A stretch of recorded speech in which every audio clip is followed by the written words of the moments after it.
resolution. Recording in progress. You didn't start it in time, but if you don't need it, you've got audio. Said you didn't start it right, so you don't have video, but you have audio. Why don't I have video? All I did was launch the meeting. Yeah, you did do it right. Do you want the video? No, Okay. we Then don't we're need good. video. Okay. We're good to go. All right. I feel That's like you. It needs to be a big screen TV. IMAX type. Okay. So we'll do call to order at, what does it become? 1600. Right. Now, we'll do pledge of allegiance. I pledge allegiance to the flag of the United States of America and to the republic for which it stands, one nation, under God, indivisible, with liberty and justice for all.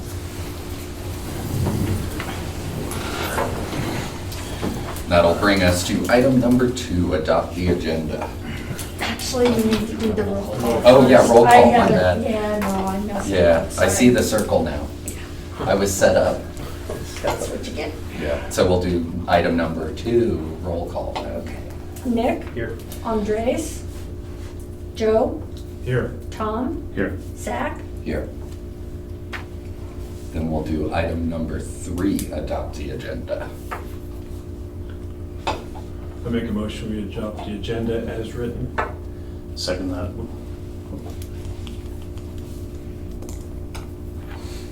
Do we need to make it so that it shows that we had to move the roll call? Yeah, I'm sorry. Yeah, I I think did that. we probably With- should with- amend that. Let me amend my motion. Let's accept the agenda with the moving roll call to number 2 position and adopt agenda to number 3 position. Thank you. Second it again. Sorry. Thank I you. jumped in Ahead of really myself. fast. Nick? Yes. Tom? Yes. Zach? Yes. Joe? Yes.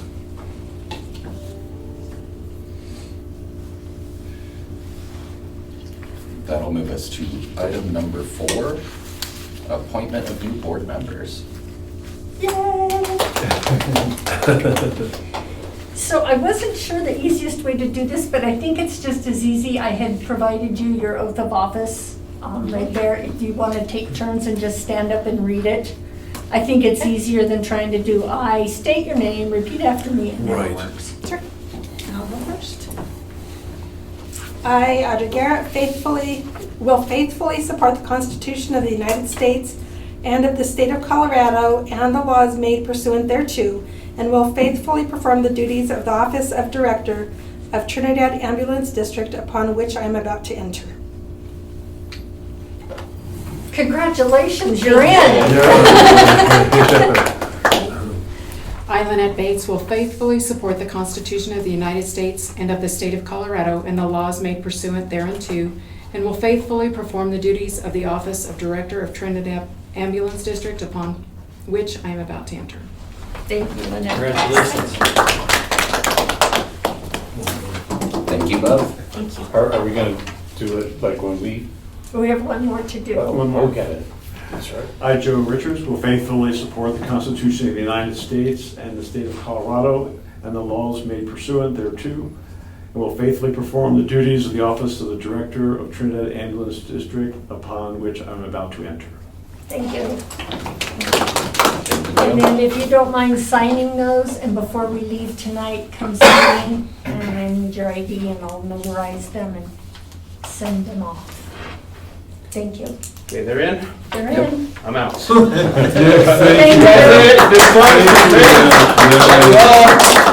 Thank Thank you, Nick. You guys. Great job, thank you. Thanks, He's man. running up the floor as he goes. Yeah. Trying to remember he had hair when he started. That's right. That's funny.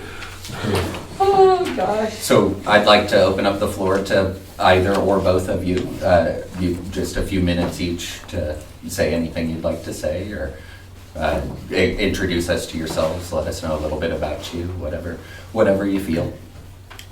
Do you want me to go first again? I'm seeing a pattern. Yeah, right. So Audrey Garrett, I work for the City of Trinidad as the city clerk. Obviously in this role there will Whatever I do or say in this meeting has nothing to do with my employment through the city. I wanted to be on the ambulance district board because I feel like there's a couple of things that need maybe some fine tuning.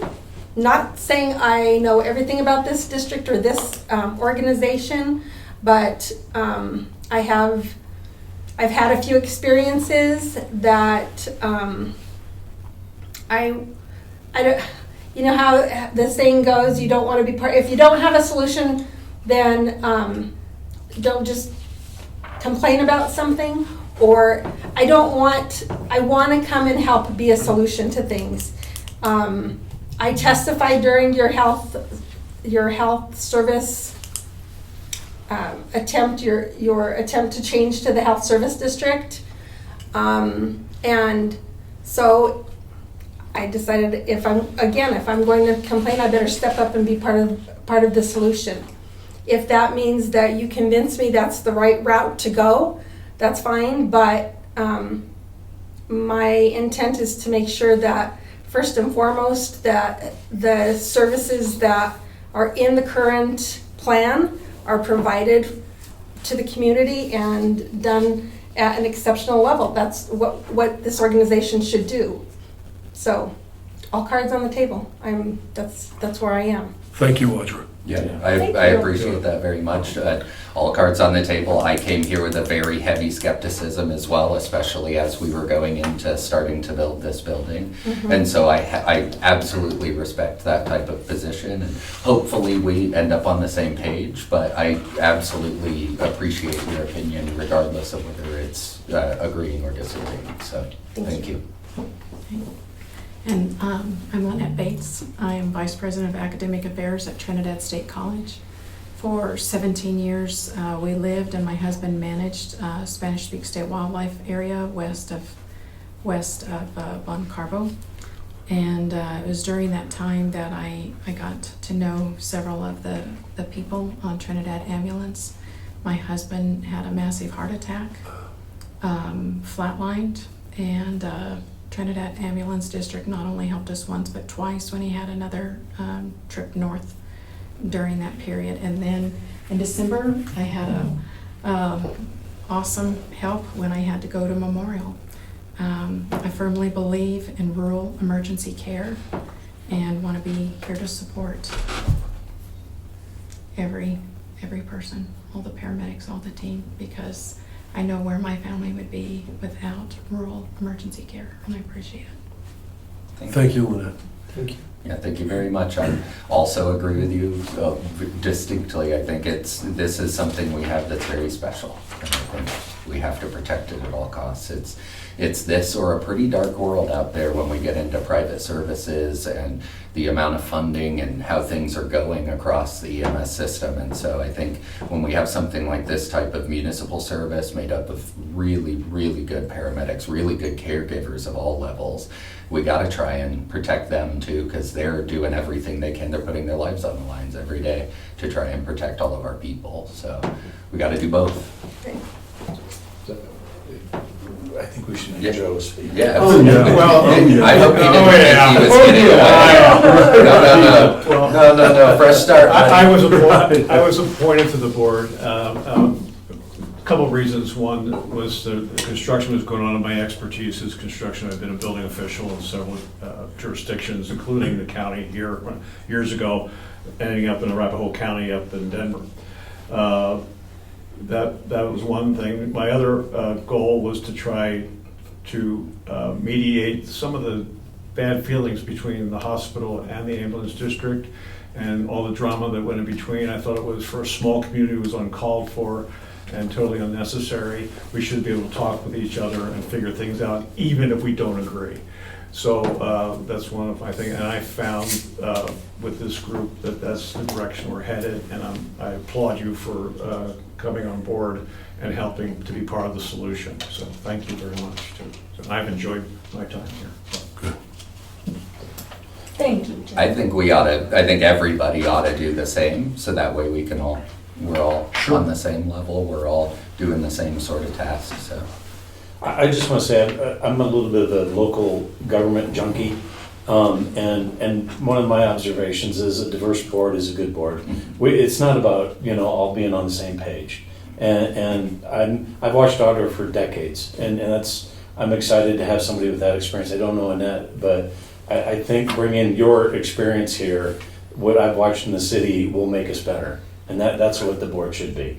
So, and it's clear that we've got a great staff, and so let's do whatever we got to do to keep making it better. So.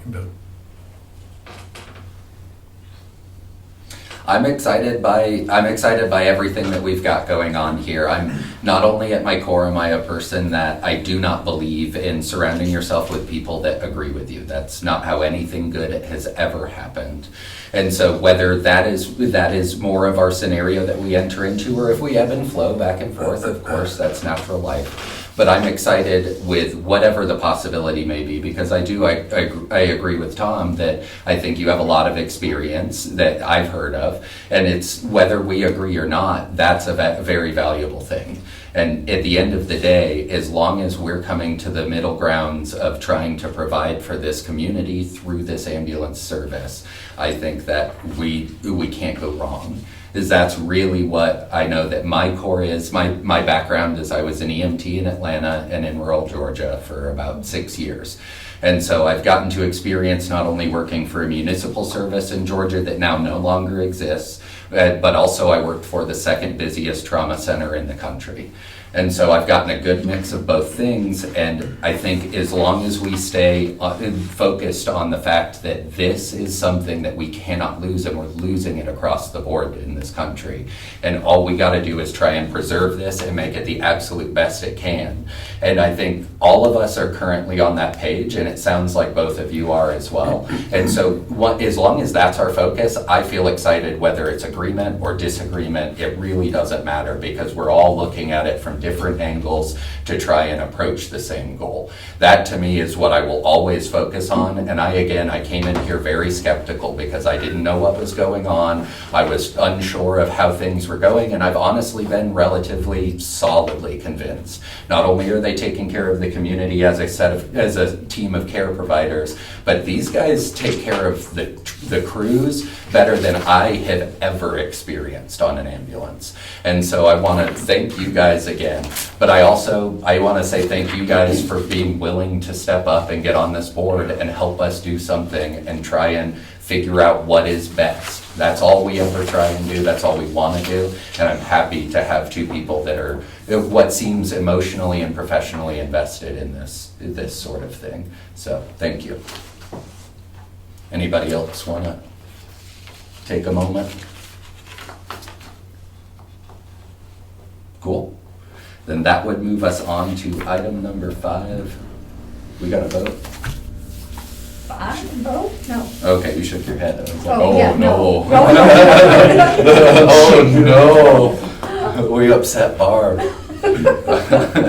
So yeah, that would move us on to item number 5, public comments, which I assume is what There you are were no actually public shaking comments your head about. recorded, no. Got you. Or requested. Okay, and then that'll move us to item number 6, review the meeting minutes for April 23rd, 2025. I looked through them, they look good to me. I'm okay. No I had typos no that I problem. noticed this. So I'll entertain a motion. I will make a motion that we accept the meeting minutes of April 23rd, 2025, as written. I'll second. Tom? Yes. Zach? Yes. Joe? Yes. Audra? Would I'll abstain. Mhm. And Lynette also. Until I've read Okay. them, yeah, abstain. Thank you.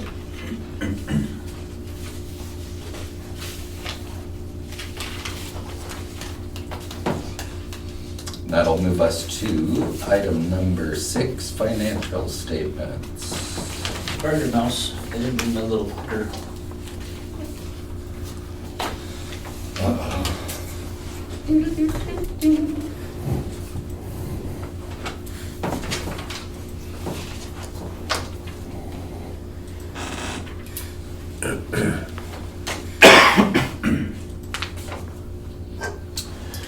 Without reading through all the big numbers, total cash on hand is $3,411,601.28. That's the total between the TED bank account and the enterprise bank account.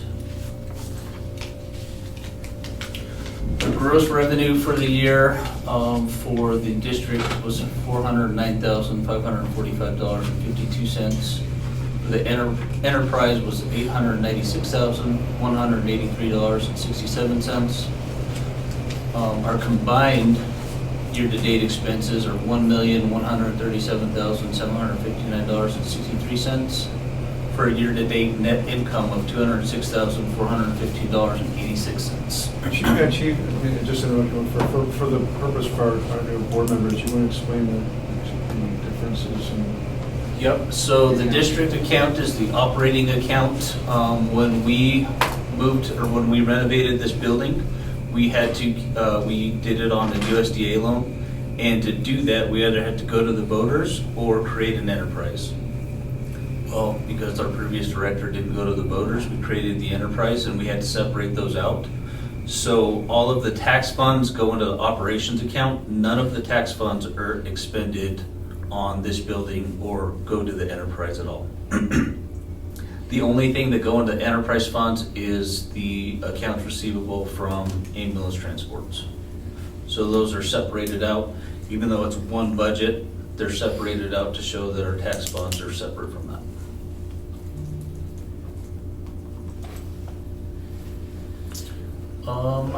Our year-to-date total EMS trips are 548, and this is just transports. This is not total trips, this is transports.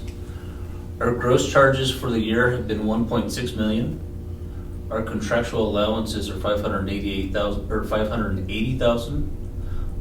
So what that is that's the amount that's automatically taken off of the gross charges by Medicare rules. So we can't bill for those. Our payments collected year to date are $221,847 for an approximate collection rate of 20%. Our April collections, total transports are 128. Our gross charges for the month of April were $382,724.86 for an average gross trip charge of $2,990.04. Collections we received in April, $34,912.21, which means we're getting a cash per trip of $272.75, which is way below the average of what we need to sustain at $2,300. And our April net collection rate was 12.9%. Can you explain the cash per trip? So that's the average collection we've received so far for the transports for that month. Okay. You just have a lot of receivables out there. Right. Mhm. Okay, got it. And most of which we probably won't receive. Yeah. How Yeah, long that- on average does it take to get reimbursed, like from Medicaid or Medicare? A good time frame would be about 2 months, Okay, but we can It see can go- 6 months to. Yeah. That's what I was to- thinking. makes sense. Two Makes to, sense. yeah, 2 Okay, to thank 6 you. is what, like, average to Okay. long, and then it can go longer than that, but it just depends on if it's a specific thing. So you would expect it, though, to be a very low amount of compensation for the very next month, right, for those trips? Oh, yeah. Yeah, So yeah. No, go ahead, I was done, I'm sorry. I'm sorry, no, I really interrupted you. I No, apologize. go right ahead. So the gross charges of $382 or $1,000 is what you would anticipate to receive prior to the No. Medicare, Medicaid allowances? No, Okay. the gross charge is Not net, but gross, okay. right. Yep. It's not with the allowables. It doesn't, it includes the contracted amount or it excludes the contracted? Excludes. Okay. And then the cash per trip, how low it is, we should be at about $2,300 to be sustainable for every transport, and that's all we're receiving. So is what's happening on a federal level? Is that what's in, okay. Yeah, we're right about, that's what Yeah. he's gone over, like over the past few meetings, is we're actually, unfortunately, kind of on par with the nation. And there's a few different legislative bills that, actually, they've been working on. I don't mean to steal your thunder. But, yeah, I'm like, I'll just terribly go through all of the things he's about to have, like, visual representations for. Well, and also in your binders, ladies, I have provided you meeting minutes from January till now, and in one of the meetings, he went into great detail about the federal data collections and stuff, so that might be helpful as well. Yeah.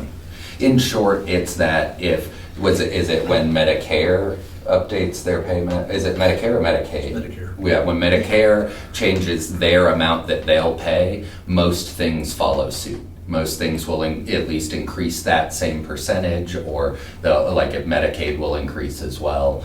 And so that's kind of what some of the legislation that they're trying to help get passed as well is aiming for. In short, I'm trying to help you without giving it all away. We're doing all right. Okay. Our rolling 12-month payer mix, we receive about 22% in Medicare, 26% in Medicare Advantage, 22% in Medicaid, 10% private insurance, 3% from facility, 3% from other government, and 11% self-pay. So most of our money comes from Medicare, and then surprisingly, a large majority comes from private insurance, which you don't see that across the nation. We're very fortunate here. So that's kind of our makeup of our payer mix, and that'll change because it's a rolling 12 months, so next month it'll be different. I think that adds up to 97%. Just saying. Something like that. Yeah. Right, okay. Yeah, I don't know, math's too good, but I don't think that's 100, man. And then I'll be quiet. Yeah, right. our rolling 12-month operation summary, so the rolling 12 months, we've had 1,832 transports. Gross charge is 5.4 million. Our allowables is 2.4 million, which means we can only bill 3 million. We've received 1 million in payments. So our average gross trip charge was just shy of $3,000. Our average cash per trip is $568.56. And we've got a net collection rate of 34%. Which used to be excellent. I don't know what it is across the country anymore, but if you were the 30% collection rate, that was excellent previously. So we're doing okay, but it's not sustainable.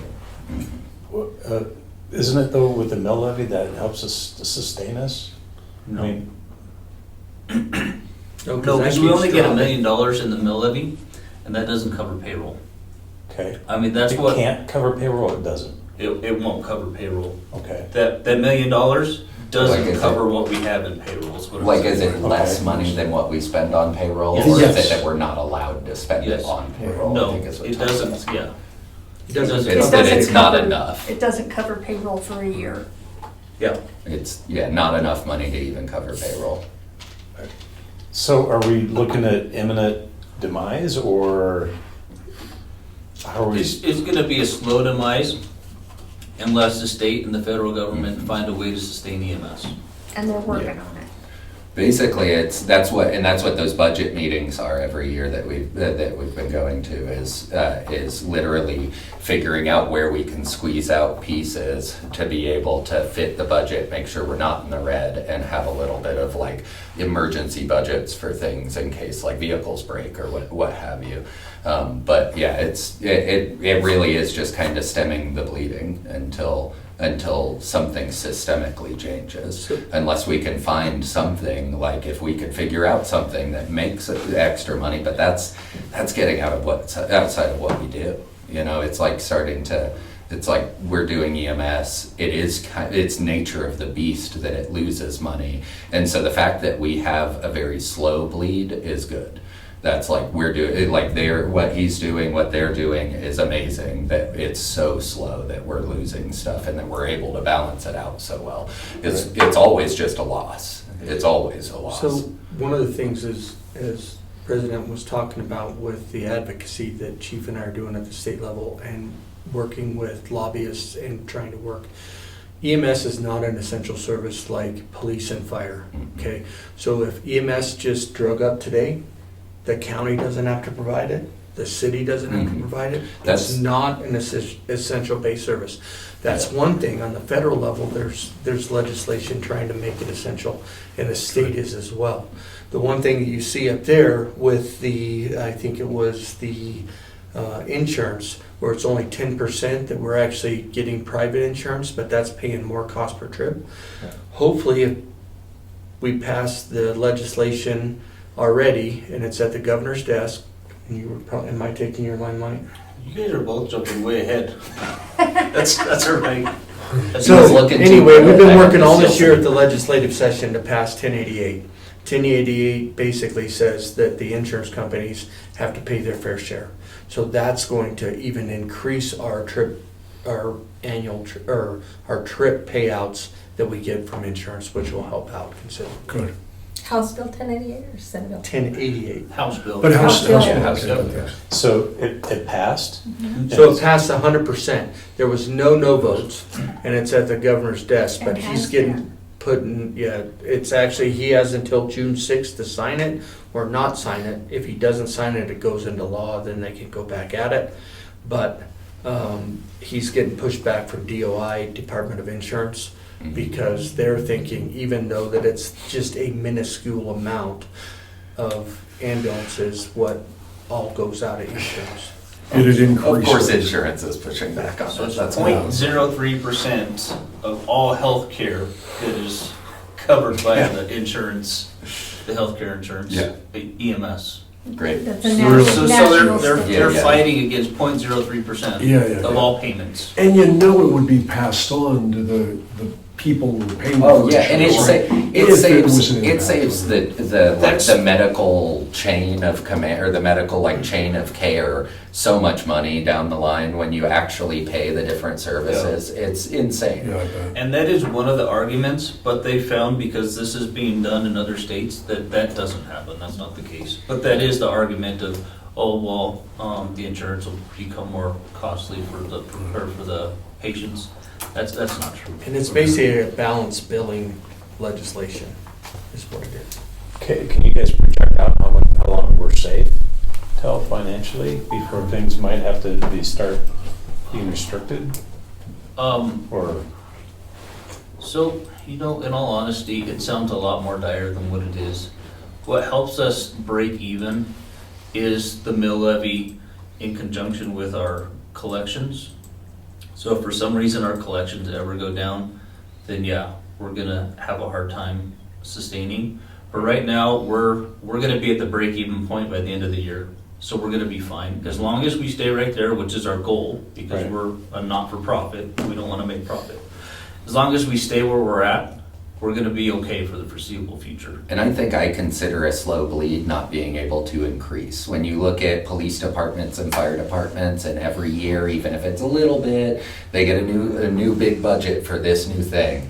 And we don't have that sort of thing. We're having to absolutely stem off what we can to try and keep it from going away, as opposed to consistently getting a little bit more in each budget and being able to do more with that.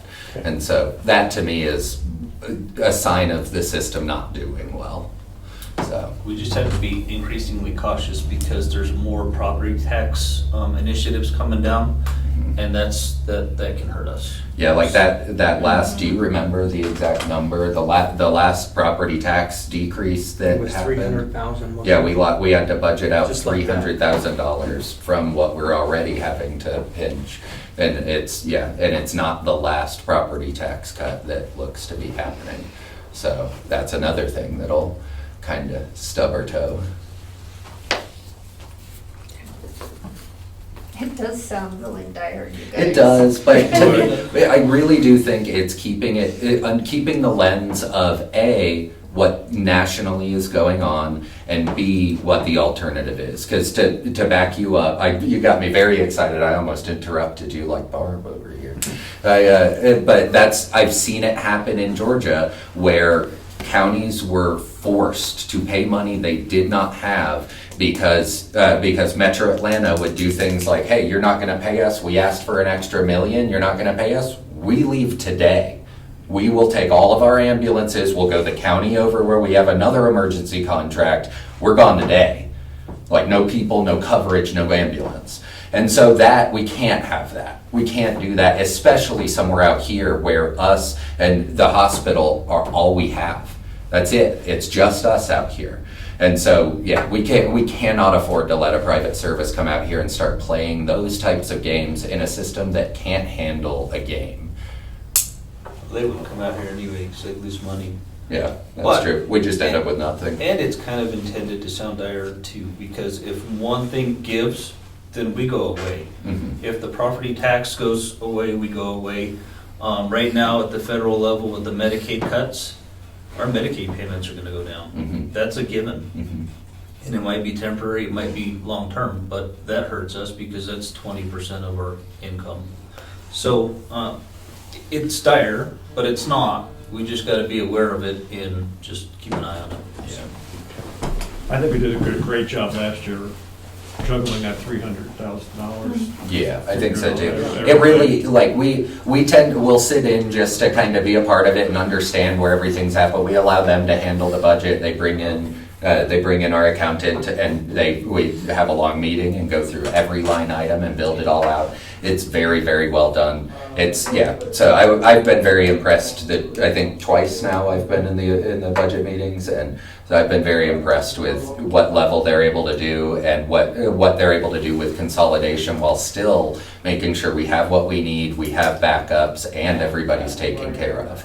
So that's of course a big thing to me, is making sure I know our staff is taking care of the community, so I make it a big pitching point to make sure our staff is taken care of, and you guys do too. I'm always proud.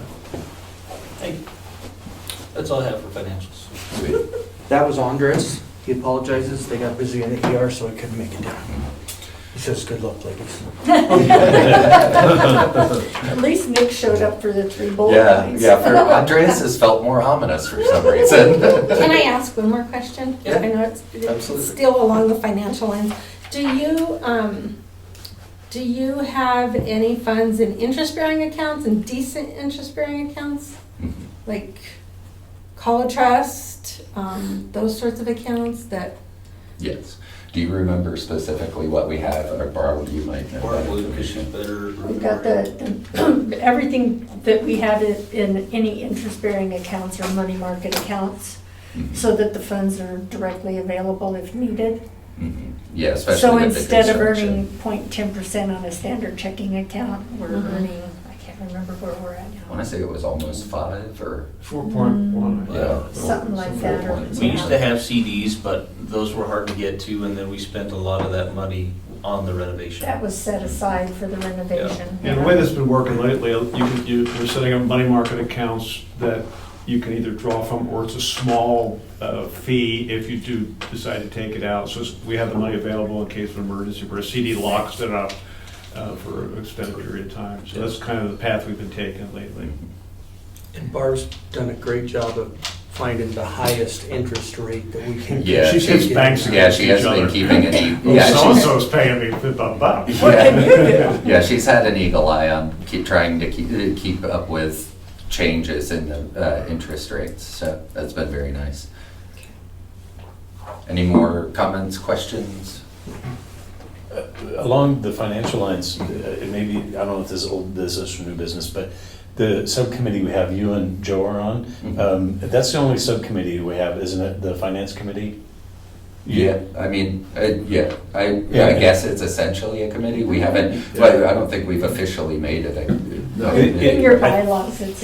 Oh, okay. It is, and I'm just, to the 2 new board members, if they're interested, Yeah. when you guys, Absolutely. Yeah, absolutely. It's an open happy with invitation. you 2 guys doing this, but if they're interested, I think they should be invited. Yeah, but the city of Trinidad has so much money, I don't know. Well, it's always a volunteer. Who wants to volunteer to be on it? It's Yeah. always- Now, I told you, Isn't the it- city of Trinidad It's not isn't 2, here today. Just 2.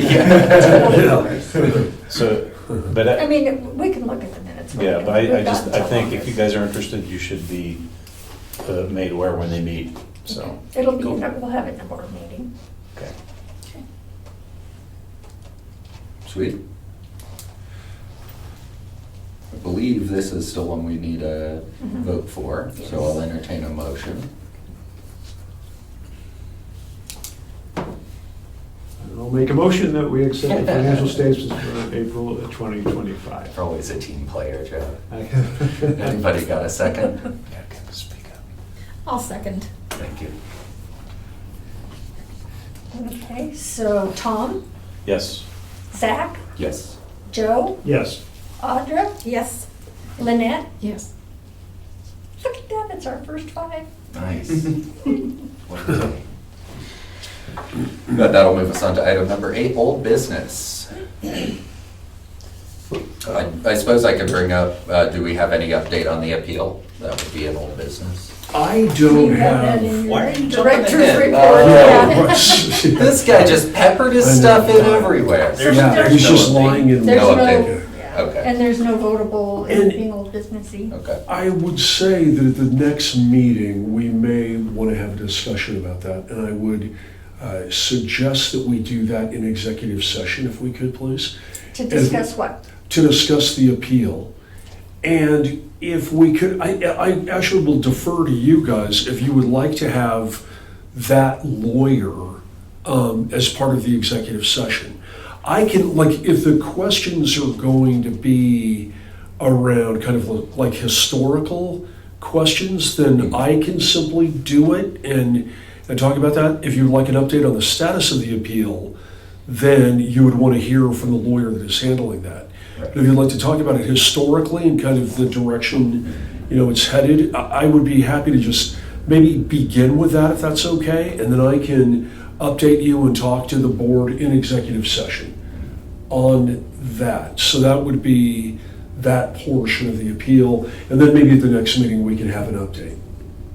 Hopefully. Yeah, right. He was ready to be available tonight, but like I said, there's no updates. Okay, good. Does that sound agreeable? Yeah. Okay, good. Yes. So we'll, I would prefer not to incur extra costs with the attorney addressing us if we don't have to, but I do want to get a little bit caught up on it, just to see So I where that do, is, and I assume the board authorized the appeal at some point prior Correct. to Right. this. Yep, and- absolutely. I would say Les is definitely capable of, unless we wanted to get into the details of what we're trying, what we would try and do or what we are going to try and do in the future, which we don't have that much of a plan on all the way because we're waiting to see what the appellate court is going to say. But, It's not an appellate. or not the court. appellate No. court, right, what is it? right. And it District appeals court. it Just to the District district court. Right, right. It's a It Rule It 106. refers it back to the county commissioners, correct? That's If correct. It doesn't go. That's beyond- correct. Right. That's right. Okay. Yep. It's like a Sorry. city council thing when they do a Right. Rule 106 thing, yeah, accusing, right, saying there was an abuse of discretion, and it would go back to the county commissioners, that's absolutely correct. But I think he would probably be able, I think he would very likely be able to cover anything that you would need I agree. for most things to get caught up on everything from our side of the story. Cool. Good. Should we, let's do a vote, I suppose, on going to, putting executive session on the meeting next No. month? No? Or we'll do Let's put it in the Somebody agenda. just requests it Yeah. and we put it Yeah, on yeah. there. Okay, Yeah. cool. Any other old business? Cool. Item number 9, new business.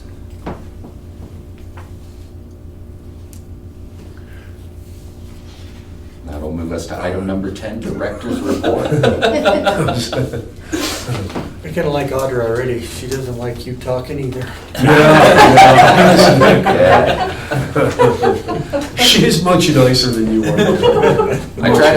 I try to put oil slicks on his road, but somehow he always Right, gets I past know, them, shows up to every meeting. Right. I'm like, that's another bill we gotta pay. This guy.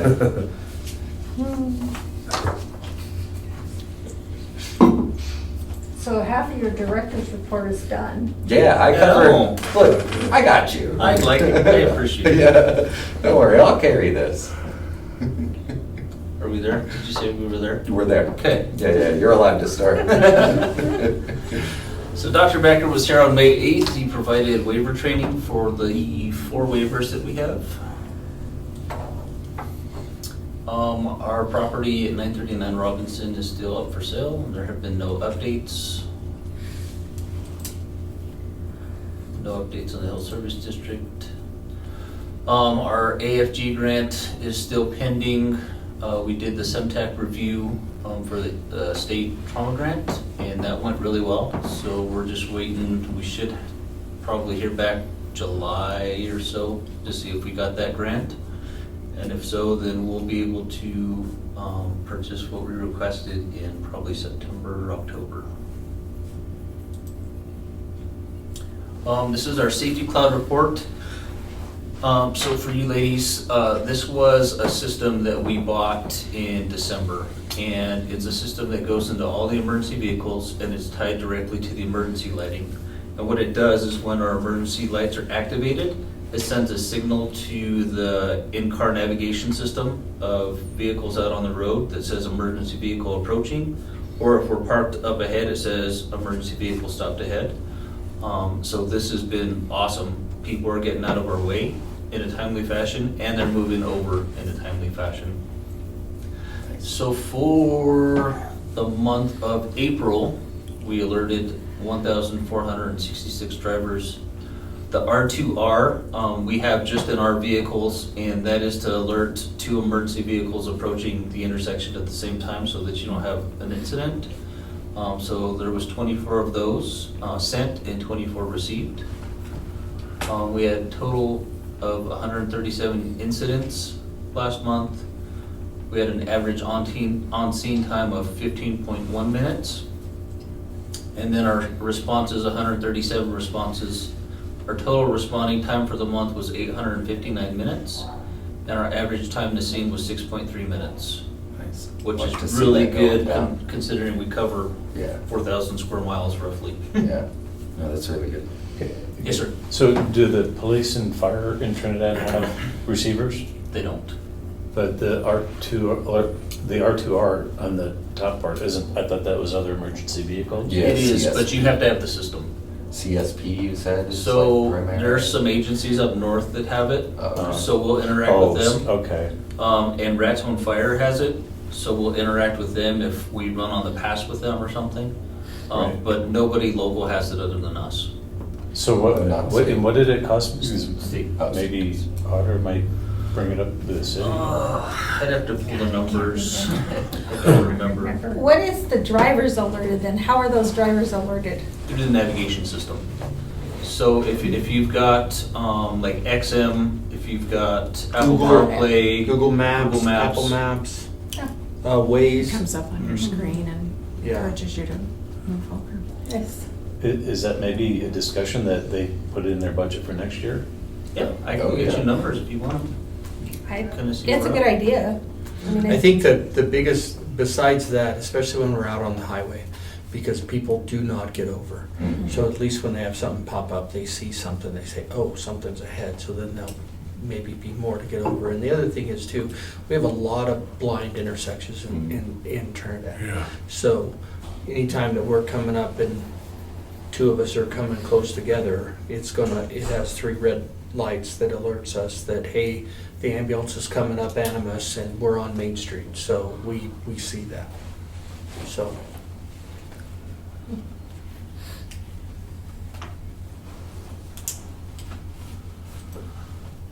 Just a neat little graph that I threw in there with the same Oh. metrics.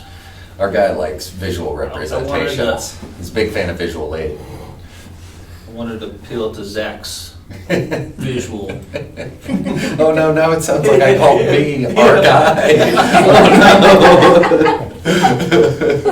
And these are just the meetings that I've attended or that we've attended through, from our previous board meeting to this board meeting. So every Friday, we have the Emergency Medical Services of Colorado Advocacy Committee. April 30th, I had a billing and plans webinar. May 2nd was my supplemental sit and audit meeting. So the supplemental is for the Medicaid supplemental program. So Medicaid realizes that they don't pay us enough for transports. And so the state created a supplemental program that I can go in and fill out all this extra stuff. And they say, yeah, okay, we owe you a little bit more money. So last year, I think we got $120,000 back or so. So that's what that's for. Slowly that's going down and that'll eventually go away. Like I said, with the federal Medicaid cuts, they'll most likely go away in 1 to 2 years. But for now, we're taking advantage and getting a little bit extra money back. That same day, had MSEC advocacy again. May 6th, we did the MAP Pay Recovery Collaborative meeting. Was that one in conjunction with the Narcan program, or is that the separate one? That was a separate one. That's the The separate one. bicycle health?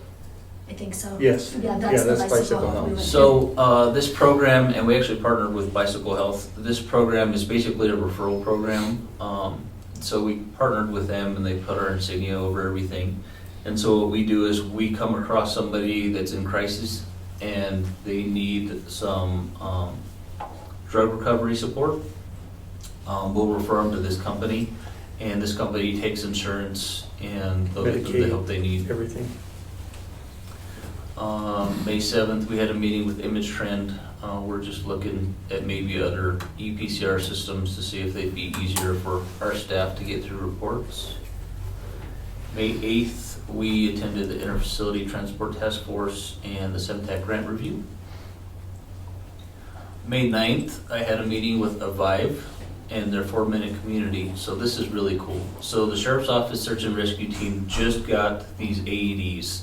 And they're little tiny AEDs, and they're GPS and Wi-Fi connected. And so as part of their program, they have this 4-minute community. So what they'll do is, if we get more of these AEDs in the community, they'll look at where we have the most cardiac arrest or cardiac issues, and we'll strategically place these AEDs in those areas. And then if there's a cardiac arrest, dispatch can send out an alert that'll activate that AED, and it'll also go to an app telling people that are first aid CPR certified, there's an emergency here, go get this AED, and you can start working on the patient before EMS gets on scene. Yes. And so that's my goal for the future, is to get a grant to do that 4-minute community, because I think that's huge. I've seen this integrated across big cities, and I haven't ever had to respond as one, but I've like put myself on one of those apps before, and it's like literally if you're geotagged within a certain area, it'll send out an alert, like you just got a text message, and you can like, oh man, I'm within a minute of someone who just had a cardiac arrest, and you can run down the road and grab the AED. It's crazy. It's awesome. It like absolutely applies some of the stuff that we do for trivial things to, or for frivolous things to something that actually matters. So I think it's awesome. The data shows that if we don't have hands on the chest in less than 5 minutes, then resuscitation's usually not going to happen. And so if we can get people starting CPR before we get there, because we've got Orange County, we're not going to get most places in under 5 minutes. So if we can get people that are trained on the chest and doing the AED, we'll have more saves. It'll be huge. I'm kind of excited. That's really cool. To try and push that. Would you be able to put them strategically in rural places? So I'm hoping to get a grant big enough that we can put them in lots of places, put them with the sheriff's office, with the police department, and then in like library, city hall, some heavily occupied areas. Schools. Like, you guys have it at the city hall, right? Through the ambulance district.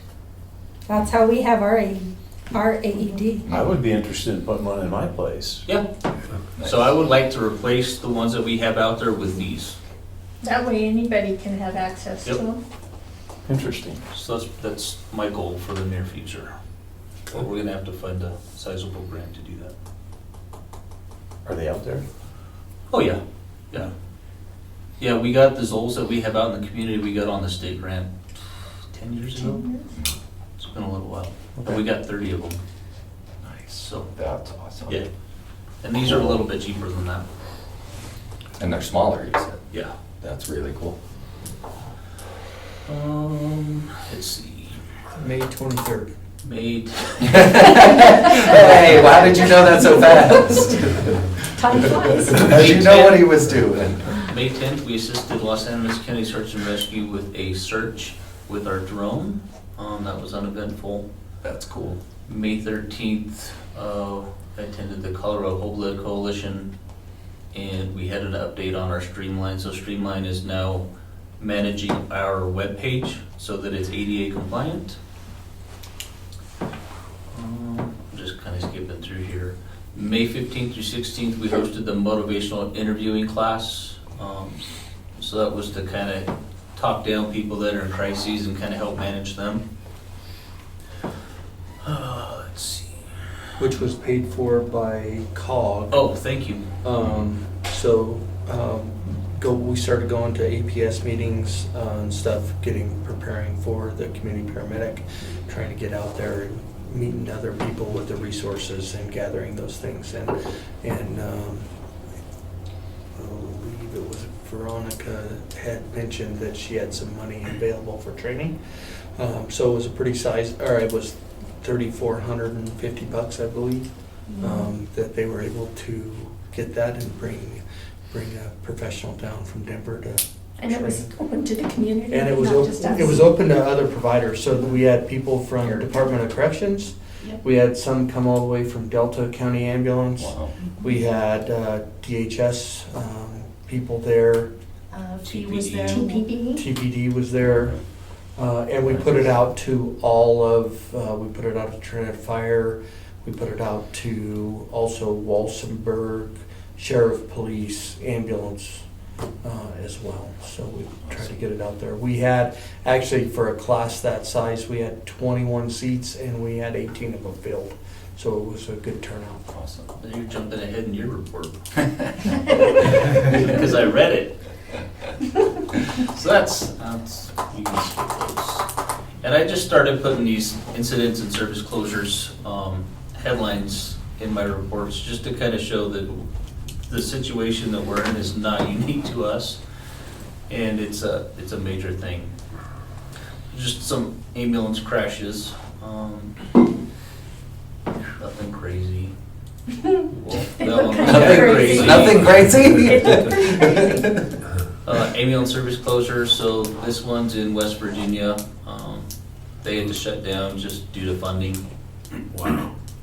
But if you read down farther, that's the 26th ambulance service that is shut down in West Virginia in the last 2 years. Yeah, and they tend to be a beacon of what's happening in a lot of rural communities. So I highly doubt that that a lot of our surrounding communities are very far off from similar fates. And so that will then be another tax that we'll have to incur, is I'm sure we'll end up running more mutual aid if somewhere that borders us goes down, which hopefully doesn't ever happen. Speaking of Kim Ambulance, they're down to one provider. Okay, So we could potentially mutual aid with them, but that's an hour response. Yep, see, there's a case in point. Assault on EMS providers, there was a paramedic fatally stabbed in April while attending to a patient in the back of the ambulance. Where did that happen? I think it was Kansas City. Okay, Yeah, thank you. Kansas City Fire. Oy. And this it's a daily thing. It's one of the reasons we got body cams, and I don't know that it's made much of a difference. People notice it now, but Yeah, they noticed that. I didn't think it would deter too much. It's just then we have actual recourse, because I've seen some pretty dirty stuff happen when we end up having to go to court for things like that, and then we don't get classified right or whatever's the case. And at least then we have a video, this is what happened, this is the recourse that needs to go. And so, Well, and the ballistic vests help with that as Yeah. well. yeah, that's a good point. If you'd been wearing a vest, then yeah, for sure. Yeah. Yeah, ballistic vests were a thing that that was a thing I pushed back on quite a bit, because I come from an area in Atlanta where literally the fact that I did not wear a vest is what protected me, because it showed a sign of trust to a lot of there were areas in Atlanta that cops would not go into, that they would let us into because we were helping and we trusted them, so they trusted us. And so I've even had to give up on that, because I've learned that the things have just changed. And at the end of the day, you learn, you may lose a tiny bit of trust, but things have gotten so hot that you lose a bit of trust, but you gain not getting stabbed. You gain an extra layer of protection for that split second. It's just what it is now.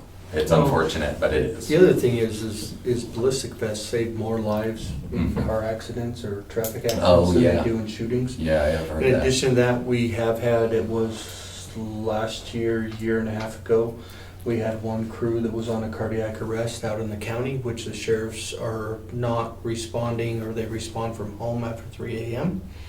So while waiting, they went to their cardiac. But there it is. Well, Now it's out Yeah, right. everywhere. well, it's a fact, and that's what we deal with. Right. And so at the end of the day, we had a patient's family pull a weapon, a shotgun, on our crews right after they finished the cardiac arrest. So it's out there. And we, like Zach said, we very much pride ourselves on taking care of our people. That safety system, what we do, the ambulances we buy.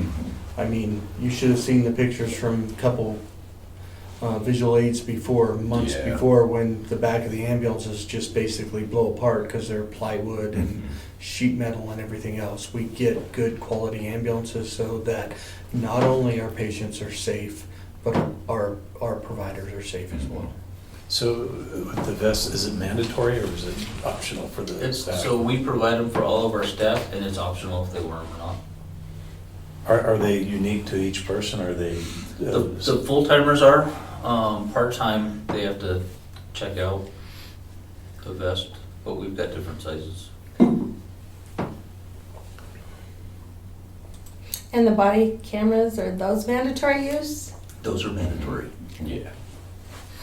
Those are a good idea.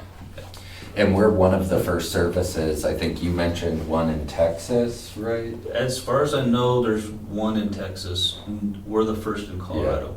See, I think it's huge. I've been physically attacked on multiple occasions by patients or bystanders or family that's upset, and there's not much of a recourse, especially if we tussled in the parking lot and the cops show up right after we get him secured. All they see is us securing him, and so I think it's huge, and I think it's huge for us specifically, but it's also it's another thing that I think the service is doing to kind of lead the field. Which also, you skipped over one of your things, your Whole Blood Coalition. Oh, yeah, there wasn't a whole lot to update, so Yeah. didn't really get into that too much. Yeah. So, quick question, so how long are you storing the videos for? Just 30 days. 30 days? Unless I feel like there's an incident that I can lock it more, or if we're requested, which lately, the last 2 weeks, I've been served with a search warrant on 3 occasions, so. A search warrant, not like a subpoena or? No, search warrant, Wow. so I'll lock those and hold on to those a little bit. Yeah. That's probably smart. Well, once it's sent, Yeah. I mean, I'm not obligated to keep it. No, for sure. But But I they make it scary enough that it's like, I guess I'll keep it. I don't for know few why they months. do a search warrant.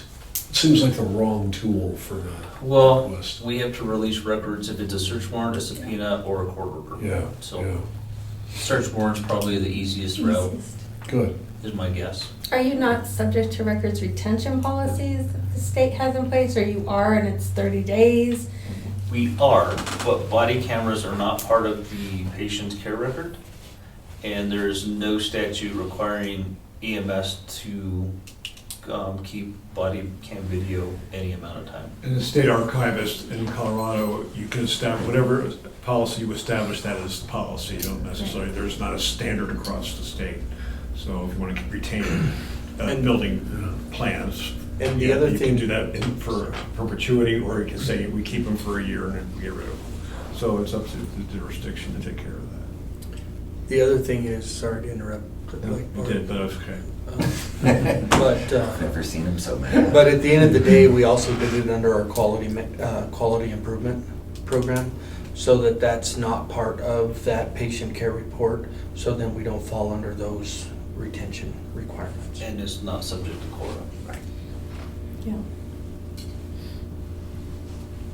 I just think about like those potential claims that crop up, and there's that six-month window they would be subject as well, right? To Right, governmental right. immunity. Yep. So if you have that in that 6-month window and somebody makes a claim, oh, they, mistreated my grandma or whatever, and you have evidence to support your handling, Right. then you've got it. And then the other thing is just if somebody were to come out and say, oh, well, this was taken from my home or what have you. Right. The body cameras are great for liability reasons, Right. but that's just my thought on that. No, I agree. And I know everything costs money though. Right. The Yeah. longer you have to store things, the more it costs. And that's the issue, is it comes down to dollars and cents. Right. Yeah, because we did talk about that when he originally brought up the idea of body cams and ended up going with both hardware storage and eventually, or we did both? No, Or we just did the cloud system because we Oh, got and the then redaction decided. and it was more secure. Oh, okay, got you. Cool. Yeah. Audra, as one of the providers, if I may, that wear these body cameras on all the calls, if I feel that just something wasn't right on that call or I have anything, I can actually go into the body cam images and I can lock it myself.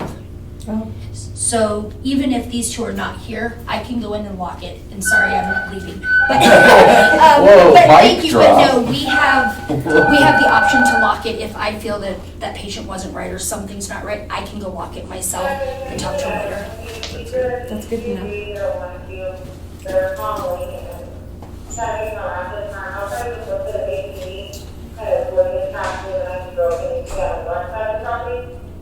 Probably.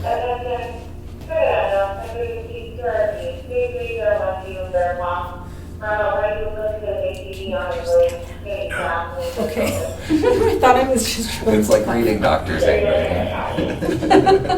We paused this meeting to listen to the pinging. So some staffing shortages. So COVID really hurt the EMS industry because staffing was so bad in hospitals that they started pulling paramedics into the hospital system, and they were able to pay them better. Mhm.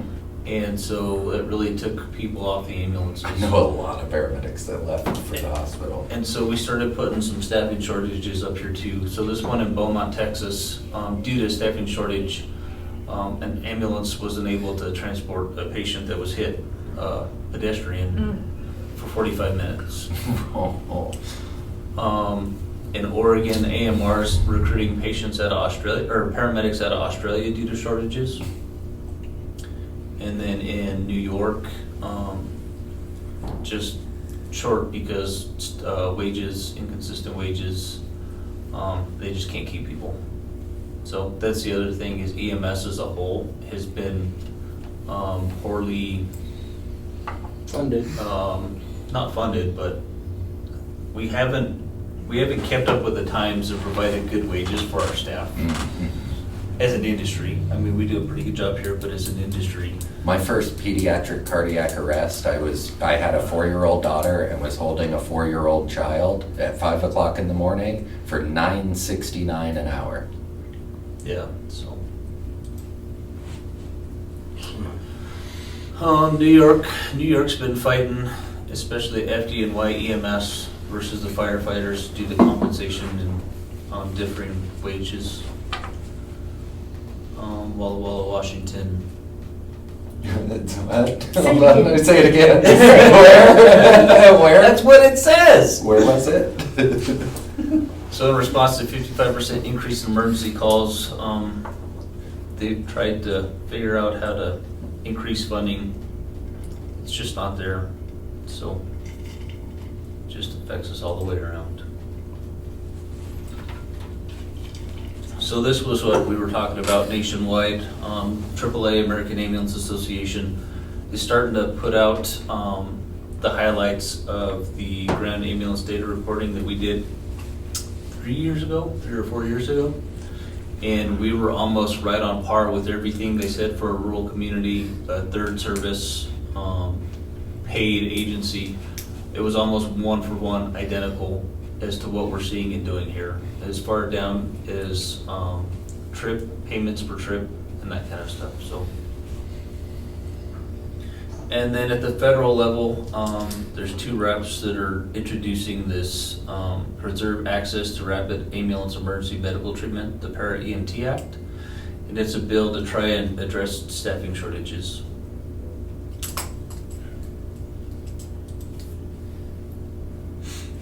So these are some of our challenges: inadequate reimbursement rates. Like I said, we're making $200, $500 per trip, and we really need to be at about $2,300 to be sustainable. Lack of essential service designation, as Deputy Chief DeTrey said, we're not an essential service in the state or at the federal level. So if we went away tomorrow, nobody has to provide EMS. We could just go away. Staffing shortages and wage disparities, that's an issue. And the impact on rural EMS. In Wyoming, we're having shortages. There's just no funding. Minnesota's trying to support EMS by allocating $30 million.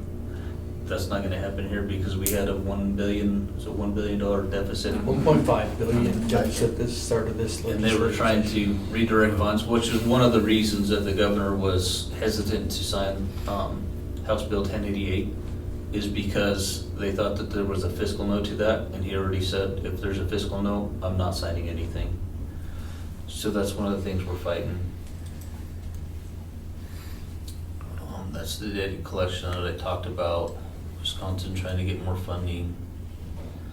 And this documentary, it's not new. It's been out for a year or 2. Honorable but Broken, EMS and Crisis. Sarah Jessica Parker is the one that produced it. And if you It's can find it, It's it's so a good. really good. I think I found it on Amazon, I want to say. But it's so good, and it's, That's where I found it. yeah, it's so fresh that that anybody's paying any attention to it. And so it's just, yeah, I was, yeah, my girlfriend was not very happy while watching it with me because I was fired up. I was quite upset because it's insane when you get out of the system and you finally getting to see that it's like, oh, I'm a statistic of a system that's having trouble, that's falling apart, and everybody that actually cares about it is struggling to try and keep around. And I felt like it's just, you deal with the issues of like, am I good enough? Did I ever mess up too bad? And it's like, oh, no, I'm a pure statistic. I went through the divorce. I have a child. I worked hundreds of hours a week, over 100 hours a week. I had multiple jobs at times. I was a pure statistic because we don't have the funding to be able to pay the people appropriately for the high level of care that they're being required to provide. And so this movie was amazing. It absolutely, we've talked about maybe trying to find out if we could get the production house or someone to lease us usage rights to even put a link to it on our website or something. Because it covers, it's bipartisan, it covers it from private services, municipal services, rural, urban. It's like, it really just does a great job of covering what is wrong in this system and what we haven't been paying attention to. I can't recommend it enough. I was moved. How old is it, do you think?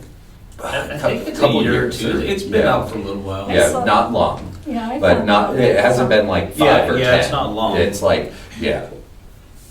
I want to say, 23, 24. And it really something like highlights that. rural EMS, and actually one of the fire chiefs from Upper Pine, which is over on the west side of the state, he was the past National in our EMT. Association of Emergency Medical Technicians president, and he actually talks on this. That's who that guy is. He's pretty rural, so, Yeah.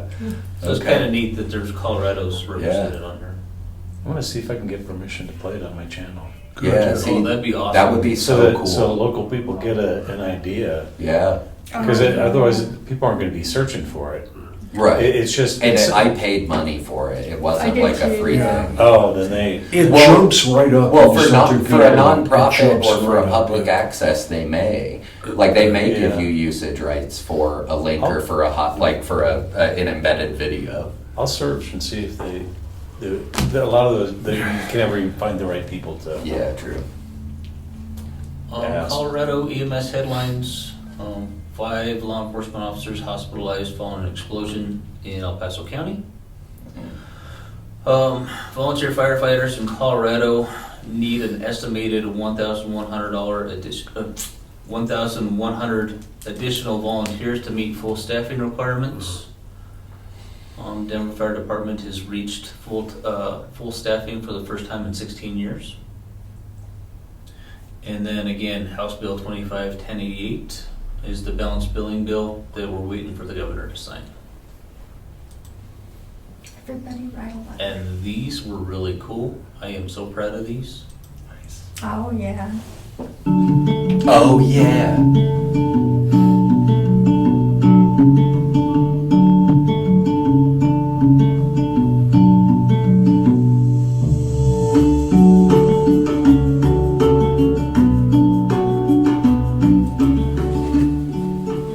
So this is the lighting company that did our last ambulance, and they did a video and photo shoot with us. And so they put us on all their national social media, and so we made national social media during EMS week. It's like the gift that keeps giving. We didn't expect this, they just showed up. Yeah. Wow. So I just thought it was cool to show Trinidad on a national level. Right. And the other thing, that's another thing we're doing for safety, is we have 3 vehicles now that are fully outfitted with that system. That is a safer lighting system for when we're on the side of the road and different things like that. So we're definitely ahead of the game than most when it comes to that. And all our new ones will, as we get them, will be updated to Yeah, them. could you reset it? You can give her that back. That is my director's report. Do we have any questions, comments, concerns? A little long-winded tonight, but that's all right. Hey, you came with videos though, so. Did you see, Bubba, how the videos were at the end? So, ladies, most of the time Bubba just gets, and I'm Bubba, usually just gets hammered most of the meeting. And so they were giving me crap 2 meetings ago about not having a PowerPoint. He So I did front-loaded all his visual So I aids. did a PowerPoint, and then all they did was complain. So we're not getting a PowerPoint today. So we're going to start the operations report for the month of I'll April. let him have it. We had 166 calls for service, which was down 11 from the month before. 3123, which is, we have 2 ambulances that are on duty 24/7, and our 3rd ambulance, which is 3123, is on call for that 24 hours. So that ambulance did 1 call that shows that we were out of ambulances, and that ambulance had to come in and do a call. That varies from month to month. And just to clarify, that's not how many times they were called in. No. They get called in multiple times Right. a month. That's just, they had to actually run a call that day. And that was, and with the transport. Chief and I both had 1 call, which turned out to be the same call. We did 27 interfacility transports, which was the same for the prior month. We did, this is for Mr. President Zach, we did 1 transport back to the nursing home was canceled before we got there to the emergency room. I guess they ended up keeping the patient on the floor. And then there was 1 transport to Parkview that we didn't take, and that was due to the patient condition and unable to tolerate CPAP. So they had to fly that patient. We did 3 transports from the ER back home. Year to date, so from January 1 till now, we've done, or the end of April, we've done 109 interfacility transports. For the month of April, we did 4,678 miles on interfacility transports. And year to date, we have done 21,470 miles for interfacility transports. We do have 6 trucks on service. This is very happy for me to report here lately. Don't say it too loud. We still have when we talk about being assaulted, we still have one of our providers that is out on workman's comp, and we'll be cruising up to a year before too long. Unfortunately, that's treatment's not working out, so they will need to hopefully not go through another surgery, but they've had to stop physical therapy due to the surgeons not wanting to injure it anymore. We don't have any time frame on when that provider will be back to us. Since we already talked about it, 18 of the 21 seats were filled for motivational interviewing. Thank you, Chief. You said it. I did. Hey, he's copying. And I do, I should have said President, have the same thing. It just, the other thing we did April 7th, which we talked about actually last board meeting, but the other thing that we're doing is the naloxone project. So we're able to now, people can walk up and ask us for Narcan. We can give them out. We fill out a small survey that just, it's no names, no anything, just the address where we give it to. And then in addition to that, if we go on an overdose for whatever, or any overdose, and there's bystanders, family, we can hand that out as well. It gives a list. It's in Spanish and in English. And they also have the opportunity that they just started in Denver, which was a vending machine. And in the first hour and a half, 2 hours, they dosed or gave out almost 200 doses of Narcan. Yeah, I know my organization gives out a lot of Narcan, and we've had multiple reported successful reversals in both Trinidad and Raton. So, and we've also had some stuff tested with New Mexico and are finding out like reasons why people are overdosing and things too. So I think it's amazing. It's happening across the board in this city, and I think it's good that we're all on top of it. Yeah, so just to kind of recap, besides all the safety stuff that we do, the community stuff that we're doing, and the stuff we want to do with the community paramedic, which is going to be huge, just as long as we can get it accomplished. The naloxone project, bicycle health. So we're reaching out farther to make sure that our community is taken care of. So, and that is my report. May I ask a question? Absolutely. So, back to showing cards, and I don't have a lot of filters, so and this may not be the appropriate format. Maybe you want me to come in and just get answers one-on-one. But instances where people are not being transported, it's after a certain hour of the day, we can't transport after this certain hour. I have people that I work with, people that I know that have had those things told to them very recently. I get that you have 3 ambulances essentially, but you just talked about 6 trucks. I don't know what you mean by that, if you mean ambulances. No, absolutely.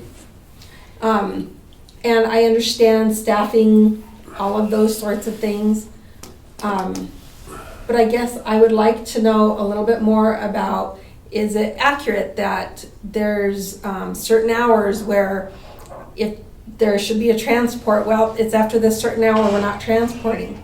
And believe me, I understand wholeheartedly the safety of your personnel and what have you, but they are working 24 on, 48 off. There's plenty of 48.96.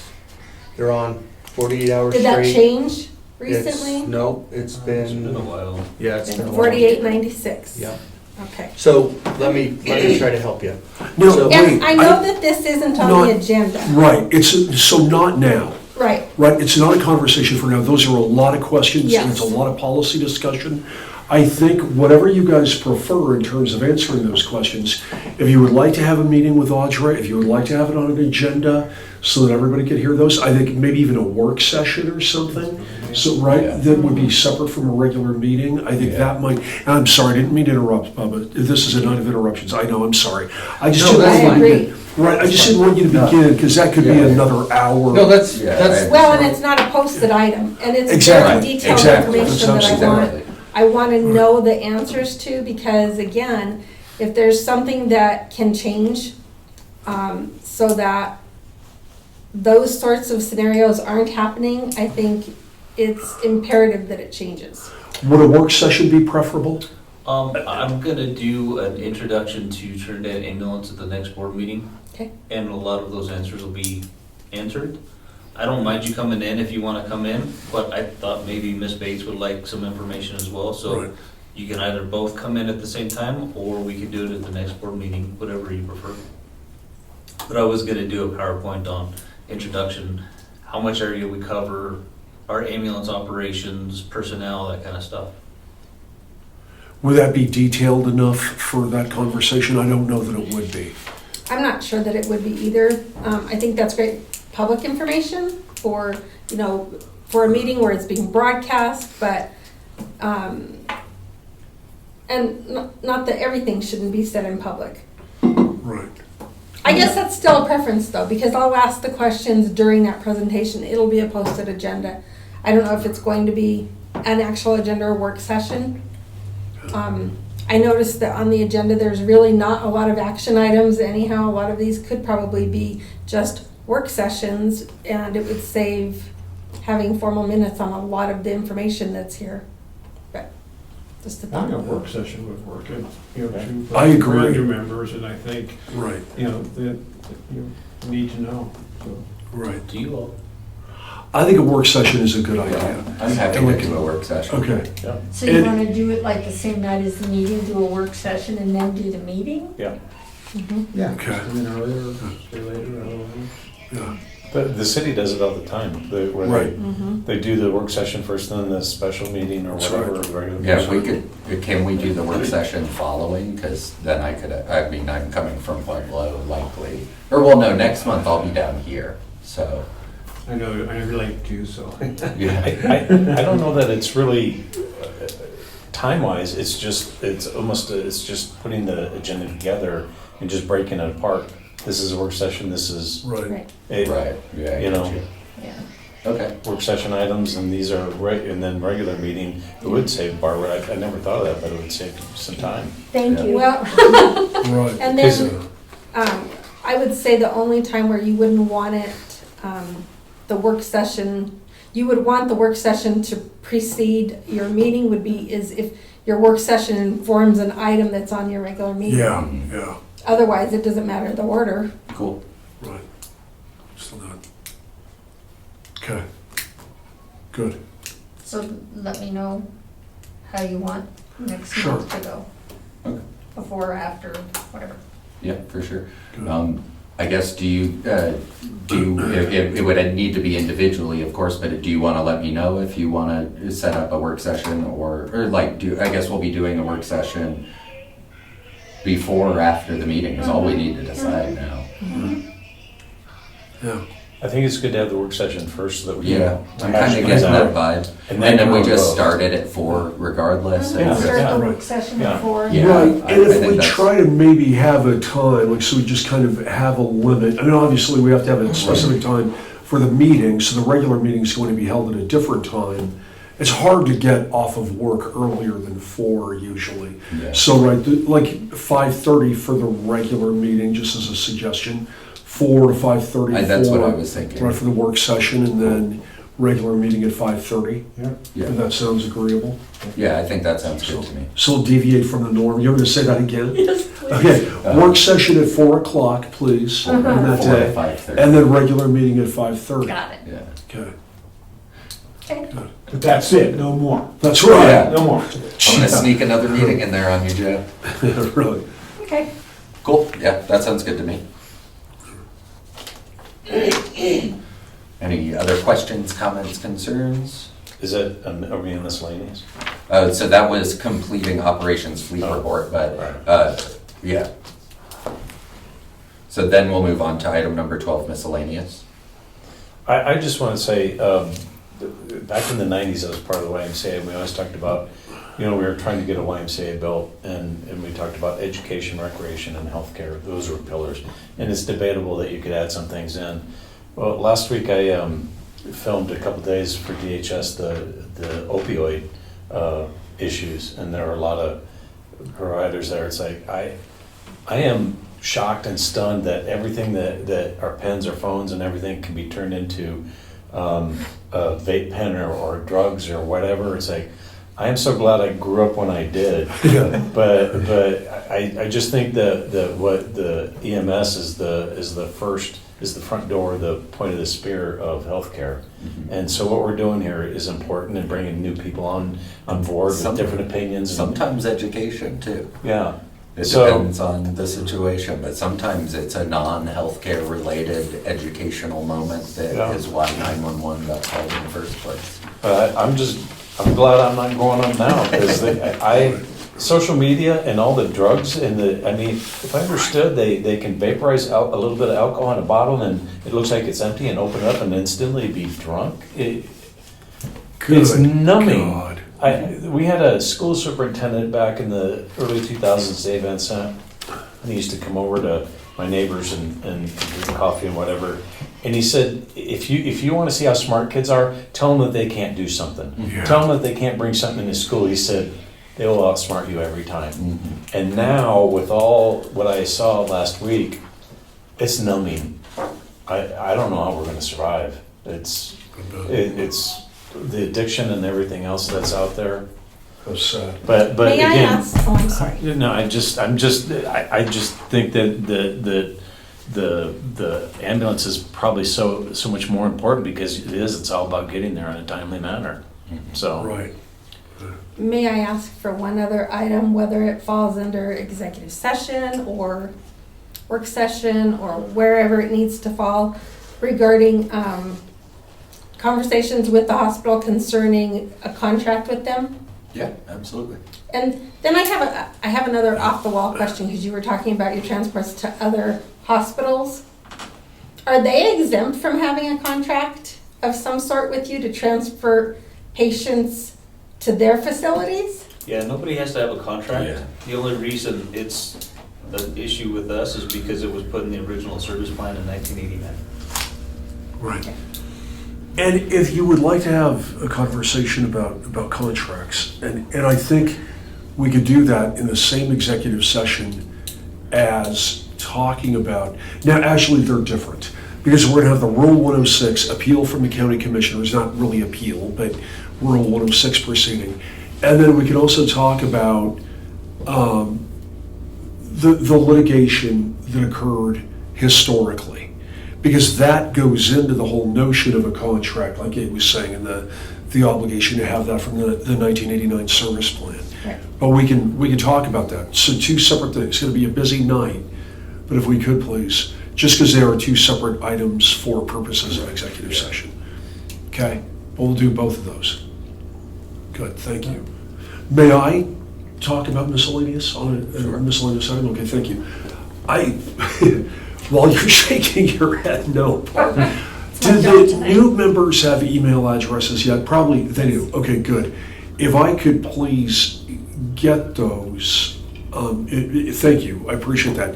And I do just want to say, just to let you know, I'll be sending you a memo on a number of things. I'll send it to all the board, but especially for the new board members. The one thing I just want to tell you, you especially Lynette, Audra knows this as a government worker, but if you were sent an email from anyone on the board, please do not hit reply all. Okay, because that constitutes an illegal meeting. Just want to emphasize that point. So you can respond to people individually, please just don't hit reply all. Yeah. I'm For in touch us, with our legal representative. for us, 3 is a CCCS. quorum. Good, So we good, always have to be excellent, very good. careful about not Good. having an illegal meeting, because 3 Exactly. makes it an illegal. That's right. Maybe I should put that terminology on any of the group emails that Yeah, I that send would be a out. good Maybe at the admin. top of it, Right, say. right. I blew it first thing. That's what he said. I did the same thing. We That's right. all have. We all have. And I don't know if you knew this, Audra, but recently the new city manager sent a group text to city council. Oh, yeah. Anyway, I'll leave it there. But that also, I know you're not gonna have everyone's cell phone numbers, but a group text, once you reply and hit reply all, because you're responding in the manner in which you got the text, that becomes an illegal meeting. Anyway, I'm done. Just say that. On a lighter You note. love me, Bubba, you love me. And anyway, there will be other things that we'll talk about. It had to be said, okay, and I didn't use that many words. And you talked a lot more than I did. But you're still talking. Yeah. No, it's like every one of these words I see like dollars. Hey, I didn't keep us till 5:30. I didn't do it. On a lighter note, how are the roof all done? All the leaks taken care of? 'Cause No. We had a person that Tom recommended that got us the roof basically replaced. For how much money was it total? I remember, $139,000. $180,000. And they said no at first, and Tom brought someone in, and they said yes, and so, $180,000 roof was on, but We're still working. still working. If anybody has any roof issues, call me and I'll give you her name. She's a tiger. Yeah. She's gotten people in town, a lot of well-known businesses, substantially more than what they were offered by insurance. Don't be bashful. A couple of quick things I had, I'm the emergency manager for the county, you guys know. And we had SEPA, the Colorado Emergency Preparedness Assessment.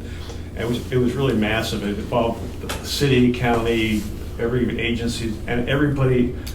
They saved my life because there was no history. They did it a few years ago, and there was really no records of anything. Anyway, we redid it, and we got that done. The ambulance district was a big part of that. It's being edited now, and it'll be out here shortly. So my thank you for all the hard work you did, because I know it was a lot. It was a lot of work, and I'll send everybody copies when I get them out.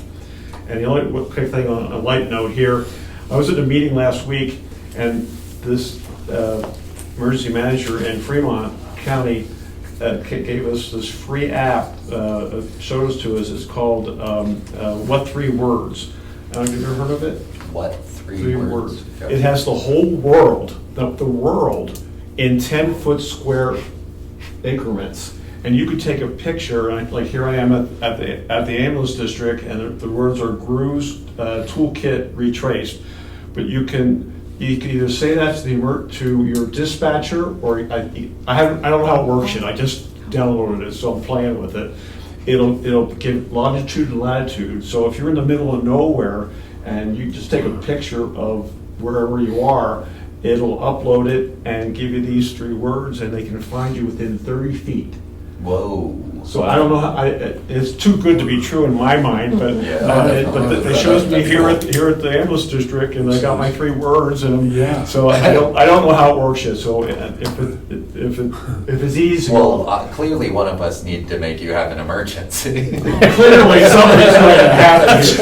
Obviously, You give your phone to him. I can't believe I'm the only one that saw this. He doesn't know where he is. Oh, yeah.